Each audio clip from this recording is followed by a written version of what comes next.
நம்மளோட ஒவ்வொருத்தரோட வாழ்க்கையிலையும் ஆசைகள் இருக்கலாம்.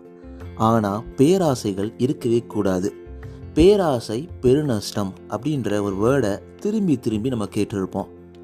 பேராசை இருக்க இருக்க, பேர் ஆவல் இருக்க இருக்க, பெரு நஷ்டங்களும் பெரு வேதனைகளும் பெரும் துன்பங்களும் நம்மளை தொடர்ந்து வந்துக்கிட்டே தான் இருக்கும். அப்போ அந்த பேராசை ஏன் நம்மளை கெடுக்குது? அதற்கு ஒரு சூப்பரான அழகான ஒரு குட்டி ஸ்டோரி தான் இன்னைக்கு நம்ம இந்த குட்டி ஸ்டோரி எபிசோடில் கேட்க போகிறோம். நீங்கள் உங்களுடைய பேராசைகளை எப்படி மாற்றுறது அப்படின்றது இந்த எபிசோட நோக்கம் கிடையாது. ஆனால் ஒரு பேராசை இருந்தால் நம்ம வாழ்க்கை எவ்வளோ மோசமாக ஆகிடும், நம்மளுக்கு கிடைக்க வேண்டியது கூட கிடைக்காது அப்படின்றதுக்கான ஒரு சிறந்த எடுத்துக்காட்டாக இப்போ உங்களுக்கு ஒரு குட்டி ஸ்டோரி வரப்போகுது. தொடர்ந்து இணைந்திருங்கள். நீங்கள் சிரிக்கின்ற போதிலும் அழுகின்ற போதிலும் வழித்துணை போலவே என் குரலுடன் தோன்றுவேன். நீங்க கேட்டுக்கிட்டு இருக்கீங்க R G Mano, Tamil self help improvement motivational podcast. இது உங்களோட நம்பிக்கை. உங்களால் நான், உங்களால் மட்டுமே நான். அனைவருக்கும் அன்பான வணக்கங்கள். நண்பா நண்பி எல்லாரும் எப்படி இருக்கீங்க? ஒரு அழகான நேரத்தில் உங்களை வந்து சந்திக்கிறதுல ரொம்பவே சந்தோஷம். இங்கே அமெரிக்காவில் தேங்க்ஸ் கிவிங் இந்த வாரம் ஃபுல்லாக இருக்குது. எல்லா பேரும் வீட்டில் தான் இருக்கோம். நல்ல லீவு, அவங்கவுங்க ஃபேமிலியோடு என்ஜாய் பண்ணிகிட்டு இருக்காங்க. ஸோ உங்களுக்கும் நீங்கள் இந்தியாவிலேருந்து லிசன் பண்ணுறீங்க, வேறு எந்தெந்த கண்ட்ரிலேருந்து லிசன் பண்ணாலும் உங்கள் வாழ்க்கையிலும் ஒரு சிறப்பான நாட்களாக, சிறப்பான நேரங்களாக உங்கள் குடும்பங்களோட, உங்கள் ஃப்ரெண்ட்ஸோட உங்களுடைய வாழ்க்கையில் சிறந்த ஒரு வாழ்க்கையை நீங்கள் வாழ்ந்துக்கிட்டு இருக்கீங்க அப்படின்ற ஒரு நம்பிக்கை எனக்குள்ளே எப்பயுமே இருக்கும். அந்த நம்பிக்கை உங்களோட நம்பிக்கையும் கூட. இல்லை நண்பா, வாழ்க்கை ஒரு மாதிரி தான் போயிட்டுருக்கு அப்படின்னு சொல்கிற உங்களுக்கும் ஒரு முக்கியமான வார்த்தையை சொல்கிறேன். இதுவும் கடந்து போகும், எதுவும் கடந்து போகும் அப்படின்ற ஒரு நம்பிக்கையோட வாழ்க்கையை தொடர்ந்து முன்னேறிக்கிட்டே இருங்க. உங்களோட சப்போர்ட் இல்லாமல் இந்த அளவுக்கு முன்னேறிக்க முடியாது. நம்ம கிட்டத்தட்ட 205வது எபிசோட் பக்கத்தில் பண்ணிக்கிட்டு இருக்கோம். அதற்கான முக்கியமான காரணம் உங்களுடைய உந்துதல். நீங்கள் வெற்றி பெற்று கொண்டிருக்கிறீர்கள். நம்ம நிறைய மனிதர்கள்ட்ட ரீச் பண்ணணும்னா நீங்கள் பண்ண வேண்டியதெல்லாம், நீங்கள் எந்த பாட்காஸ்ட் பிளாட்ஃபார்ம் லிசன் பண்ணாலும் சப்ஸ்கிரைப், ஃபாலோ பண்ணுங்கள். நீங்கள் ஸ்பாட்டிஃபைல இல்லை ஆப்பிள் பாட்காஸ்ட் லிசன் பண்ணுறீங்கன்னா உங்களுடைய 5 ரேட்டிங்ஸை தொடர்ந்து கொடுத்துக்கிட்டே இருங்க. அது ரொம்பவே யூஸ்ஃபுல்லாக இருக்கும். நீங்கள் எதுக்குப்பா 5 ரேட்டிங்ஸ் கொடுக்கணும், உனக்கு என்னப்பா யூஸ்ஃபுல் அப்படின்னு கேட்குற உங்களுக்கு ஒரு பதில் சொல்கிறேன். இதை முழுக்க என்னுடைய ஓன் டைமை ஸ்பெண்ட் பண்ணி உங்களுக்காக பண்ணிக்கிட்டு இருக்கேன். எதுக்கு பண்ணுற அப்படின்னு நீங்கள் கேட்கலாம். இந்த ஒரு மோட்டிவேஷன் என்னுடைய வாழ்க்கையில் ஒரு மிகப்பெரிய மாற்றத்தை ஏற்படுத்தியிருக்கு. அதே மாற்றம் உங்களுடைய வாழ்க்கையிலும் மாற்றத்தை ஏற்படுத்தும் அப்படின்ற ஒரு நம்பிக்கை. நிறைய நண்பா நண்பிகள் என்னை காண்டாக்ட் பண்ணுறீங்க. ஸோ இந்த பாட்காஸ்ட் மூலமாக உங்களுக்கு ஏதோ ஒரு உந்துதல், ஏதோ ஒரு சின்ன பாயிண்ட்டு திருப்பி நம்மளுக்கு தெரிஞ்ச ஒரு விஷயத்தை சொன்னால் கூட நம்மளுக்கு ஒரு நண்பன் சொல்லும் பொழுது நம்மளுக்கு ஒரு சிறப்பாக இருக்கும். அந்த ஒரு நண்பன் நான் உங்கள் வாழ்க்கையில் தொடர்ந்துக்கிட்டு இருக்கேன். தொடர்ந்து உங்களோட சப்போர்ட்டை கொடுத்துக்கிட்டே இருங்க. ஆல் ரைட், நம்ம இன்றைக்கி குட்டி ஸ்டோரி எபிசோட். இந்த குட்டி ஸ்டோரி எபிசோடில் நம்ம எடுத்துக்கிட்டு இருக்க கான்செப்ட், பேராசை ஒரு மிகப்பெரிய பெருநஷ்டத்தை கொடுக்கும். இதுக்கு ஒரு நல்ல ஒரு கதை. ஒரு கிராமத்தில் ஒரு குட்டி பையன் இருக்கான். அவன் அவங்க அம்மா அப்பாவோட வாழ்ந்துக்கிட்டு இருக்காப்புல.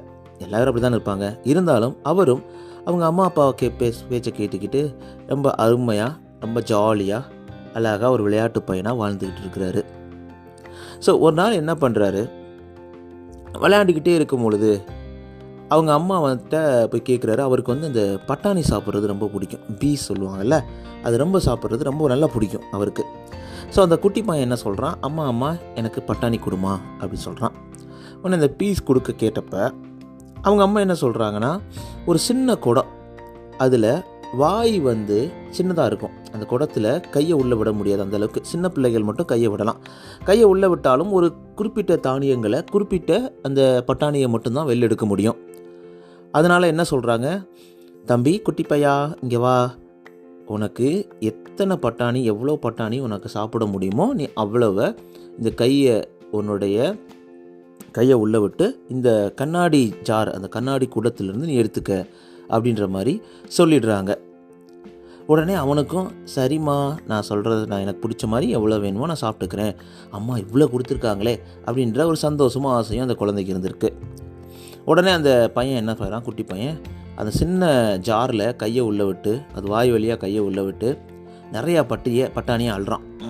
நிறையா சாப்பிடணும், நமக்கு தான் பட்டாணி பிடிக்கும்ல, சாப்பிடுவோம், நிறையா சாப்பிடுவோம் சொல்லிட்டு கையை குட்டி பையனோட கை எவ்வளோ பெருசாக இருக்கும், அந்த கையோடு அதிகமாக நிறைய பட்டாணியை அள்ளி அந்த கையை வெளில எடுக்க ட்ரை பண்ணுறான். ஆனால் அவனோட கையோ அந்த ஜாரோட அந்த நெக்குக்குள்ளே மாட்டிக்கிச்சு. ஏன்னா அது ரொம்ப சின்ன இடைவெளி தானே, ஒரு சின்ன வாய் தானே, அதுக்குள்ளே கையை உள்ளே விட்டு எடுக்க முடியாது, நிறைய எடுக்க முடியாது உண்மையிலே.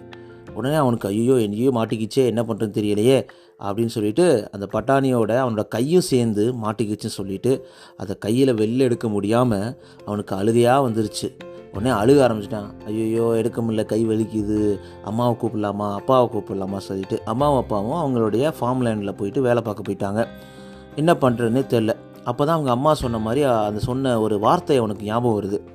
உன்னோட ஆசைப்படி பட்டாணியை எவ்வளோ எடுக்க முடியுமோ எடு, உன்னோட அளவுக்கு உன்னுடைய கைகளுக்கு பொருத்தமாக எவ்வளோ எடுக்க முடியுமோ எடு அப்படின்ற மாதிரி ஒரு கருத்து சொல்லியிருக்கிறாங்க. உடனே அப்போ தான் அவனுக்கு புரியுது, அப்போது நம்ம கொஞ்சமாக எடுத்தால் நம்ம கையை வெளில எடுத்துடலாம்ல, நமக்கு பிடிச்ச மாதிரி சாப்பிட்டுடலாம்ல, திருப்பி நம்மளுக்கு கிடைக்கும்ல. அப்போ ஒரே டைமிங்கில் எல்லாத்தையும் அல்லாமல் கொஞ்சம் கொஞ்சமாக பட்டாணியை வெளில எடுத்து வச்சு நல்லா சாப்பிட்லாம்ல அப்படின்ற மாதிரி அந்த பையனுக்கு தோணுது. ஓகே அப்படின்னா என்ன பண்ணியிருக்கான் அந்த பையன், கொஞ்சமாக ஒரு 10 பட்டாணி 5 பட்டாணி எடுத்து கைக்கு தேவையானது வெளில எடுத்து நல்லா ஆசை தீர நல்லா சாப்பிட்ருக்கான். ஸோ அதை தேவையான அளவு அவனுக்கு தேவையான அளவுக்கு சாப்பிட்டுட்டு மிச்சத்தை அந்த ஜார்லேயே விட்டுட்டான். உடனே அந்த பையன் கொஞ்சம் கொஞ்சமாக எடுத்து சாப்பிடும் போது அவனுக்கு அவ்வளோ சந்தோஷம், அவனுக்கு ஆசைப்பட்ட எல்லாமே கிடைச்ச மாதிரி ஆயிடுச்சு. திரும்ப பட்டாணியும் எடுக்கிற மாதிரியும் வாய்ப்பு கிடைச்சது. எல்லாமே நமக்கு மட்டும்தான் கிடைக்கணும் அப்படின்ற எண்ணமும் அவனுக்கு போச்சு. கொஞ்சம் கொஞ்சமாக ஆசையை சுருக்கிக்கிட்டு நமக்கு தேவையான அளவை எடுத்து சாப்பிடும் போது நம்மளால் அந்த கையை வெளில எடுக்க முடிஞ்சது, நமக்கு பிடிச்ச மாதிரி சாப்பிடவும் முடிஞ்சது. அப்போ ரெண்டுமே நடந்திருக்கு அந்த குட்டி பையனுக்கு. ஸோ இந்த ஸ்டோரியிலேருந்து நம்ம என்ன கற்றுக்குறோம், எப்போவுமே ஒரு விஷயம் இருக்குங்க, நமக்கு மட்டும்தான் எல்லாம் கிடைக்கணும், எல்லாமே நமக்கு பெருசாக கிடைக்கணும், எனக்கு எல்லாமே இருக்கணும், எல்லாமே கிடைக்கணும் அப்படின்ற ஆசை ஒரு பேராசையாக இருக்கக்கூடாது. நமக்கு கிடைச்ச வாழ்க்கையை சந்தோஷமாக வச்சுக்கணும். கிடைச்ச நேரத்தில் நம்மளுடைய சாட்டிஸ்ஃபிகேஷனுக்கு ஏற்ற மாதிரி ஒரு சின்ன ஆசைகள் இருப்பது தப்பு கிடையாது. அது ஒரு சாதாரண விஷயந்தான். அதை தாண்டி எனக்கு மட்டும்தான் எல்லாம் கிடைக்கணும், நான் ஒரு பெரிய வீடு வச்சுருக்கணும், பெரிய கார் வச்சுருக்கணும், எனக்கு தான் எல்லா டாய்ஸ் இருக்கணும், எனக்கு தான் எல்லாமே இருக்கணும், எனக்கு நிறையா ட்ரெஸ்ஸஸ் இருக்கணும், எனக்கு எல்லாமே கிடைக்கணும் அப்படின்னு நினைக்கிறது கம்ப்ளீட்டாக தப்பு. அப்படி யோசிக்கவே கூடாது. அப்படி யோசிக்கும் போது நம்ம இந்த பையன் எப்படி கையை விட்டு வெளில எடுக்க முடியாமல் அழுதானோ அந்த மாதிரி நம்ம வாழ்க்கையும் நமக்கு சோகத்தையும் வருத்தத்தையும் கொடுக்குன்றதுல சந்தேகமே கிடையாது. ஒரு அருமையான ஸ்டோரி எனக்குள்ளேயும் ஒரு தாக்கத்தை ஏற்படுத்துச்சு. எனக்கு தான் வேணும் சொல்லிட்டு வேகமாக ஓடிக்கிட்டு அடுத்தவங்க வாழ்க்கையில் கஷ்டப்படுத்திக்கிட்டு நம்ம அடுத்தவங்க நல்லாவே இருக்கக்கூடாதுன்னு நினைப்ப வச்சுக்கிட்டு என்னத்தை பெருசாக நம்ம சாதிக்க போகிறோம்? எதுவுமே நடக்க போகிறது கிடையாதுங்க. பேராசை எப்போவுமே பெரும் நஷ்டம்தான். நல்ல ஆசைகளை நமக்கு தேவையானதை எடுத்துக்கிட்டு தேவைக்கு அதிகமாக இருக்கிறத மற்றவங்களுக்கு ஷேர் பண்ணுறது தான் that is a great quality of character அப்படின்னு சொல்லுவாங்க. ஸோ இது அந்த குழந்தை மட்டும் கிடையாது, நம்மளுடைய மனதிலும் அந்த பேராசை எப்பவுமே தொடர்ந்துக்கிட்டு இருக்குது. அந்த பேராசையை விட்டு தள்ளி அழகான வாழ்க்கையை வாழ்வது தான் ஒரு அருமையான சந்தோஷம் அப்படின்றத கண்டிப்பாக நீங்கள் புரிஞ்சுக்கிட்டு இருப்பீங்க இந்த ஸ்டோரியிலேருந்து. ஸோ இது மாதிரி ஒவ்வொரு வாரமும் ஒரு கன்சிக்யூட்டிவ் வீக்கில் உங்களுக்கு குட்டி ஸ்டோரி வரப்போகுது. அது மட்டும் இல்லாமல் ஒரு வாரம் டிப்ஸ் எபிசோட், ஒரு வாரம் குட்டி ஸ்டோரி எபிசோட். ஸோ இந்த எபிசோட்ஸில் உங்களுக்கு எந்த ரொம்ப பிடிச்சிருக்கு அப்படின்றத தெரிஞ்சுக்க நான் ஆசைப்பட்றேன். ஸோ உங்களுக்காக நான் RJ_Mano_ இந்த இன்ஸ்டாகிராம் பேஜில் வெயிட் பண்ணுவேன். கண்டிப்பாக நீங்கள் உங்களுடைய கருத்துக்களையும் உங்களுடைய ஃபீட்பேக்கையும் எழுதி அனுப்புங்க. ஆர்வமாக காத்துக்கிட்டு இருக்கேன். நீங்கள் என் கூட நேரடியாகவும் பேசலாம் RJ_Mano_ இந்த இன்ஸ்டாகிராம் பேஜில். ஆல்ரைட். ஸோ நீங்கள் எந்த பாட்காஸ்ட் பண்ணி லிசன் பண்ணாலும் மறக்காமல் சப்ஸ்கிரைப் ஃபாலோ பண்ணிவிடுங்க. ஆப்பிள்லையும் ஸ்பாட்டிஃபைலையும் லிசன் பண்ணுறீங்கன்னா உங்களுடைய 5 ரேட்டிங்ஸை தொடர்ந்து கொடுத்துக்கிட்டீங்க, ரொம்ப யூஸ்ஃபுல்லாக இருக்கும். அடுத்த வாரம் ஒரு சூப்பரான டிப்ஸ் எபிசோடில் நிறைய வாழ்க்கைக்கு தேவையான எபிசோடை உங்களுக்கு கொண்டு வந்து சேர்க்க போகிறேன். நீங்கள் கேட்டுக்கிட்டு இருக்கீங்க RJ_Mano Tamil self help motivational improvement podcast. இது உங்களோட நம்பிக்கை. நான் கூட பேசிகிட்டு இருக்கேன் மனோ. உங்கள் வாழ்க்கையில் அனைத்தும் சிறப்பாக, சந்தோஷமாக, செம்மையாக, சூப்பராக அமைவதற்கு வாழ்த்துக்கள் நண்பா நண்பி. எனக்கு எந்த ஒரு பேராசையும் கிடையாதுங்க. ஒரே ஒரு ஆசை தான், உங்கள் வாழ்க்கையில் எல்லாமே சந்தோஷமாக நடக்கணும். நீங்கள் தடுமாறும் பொழுது என்னுடைய குரல் வழியாக உங்களுக்கு ஒரு சின்ன வழிகாட்டணும். நீங்கள் அழும் பொழுது உங்களுக்கு ஆறுதலாக என் குரல் வழியாக கொஞ்சம் இருக்கணும். உங்களுடைய சந்தோஷத்தில் ஒரு நண்பனாக நான் பகிர்ந்துக்கணும். இவ்வளோதான். தொடர்ந்து சப்போர்ட் பண்ணுங்கள். Take care. Bye bye. See you.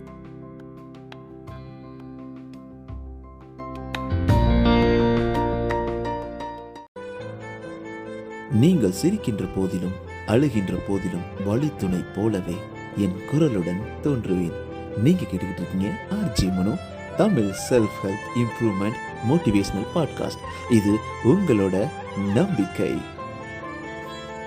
உங்களால் நான், உங்களால் மட்டுமே நான்.